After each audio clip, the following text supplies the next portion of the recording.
Hello everyone, welcome to Basic Science Facts, Know the Known Better with me Shobha Krishna Kumar. In this video, we can see whether ghee and coconut oil are good. Yes, of course they are good, they are healthy fat. But how? Before that, why fats are important? Fats are important in our body for the absorption of vitamins like A, D, E and K.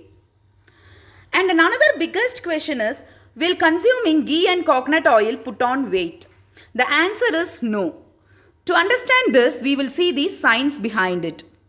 If we consume these fats, it helps us to actually reduce in weight because they got medium chain fatty acids which helps us to burn other fats. Ghee and coconut oil have also got many health benefits in them. The biggest advantage of coconut oil is that it is anti-inflammatory and antifungal in nature. Coconut oil contains medium chain triglycerides and does not take much time for the digestive system to break it down. This means that coconut oil is responsible for increasing metabolism in our body.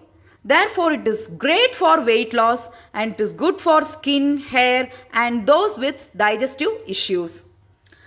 And about the health benefits of ghee, ghee is loaded with vitamins like A and K. Vitamin A is very important for the function of liver and vitamin K is very important for the absorption of calcium in our body. And it does not contain casein and lactose and then it is very easily digestible. Now, when it comes to weight loss, both are at par with each other. But many studies have concluded that coconut oil works better than ghee in this aspect. So guys, include coconut oil in your cooking and reduce in weight. Enjoy and thank you for watching.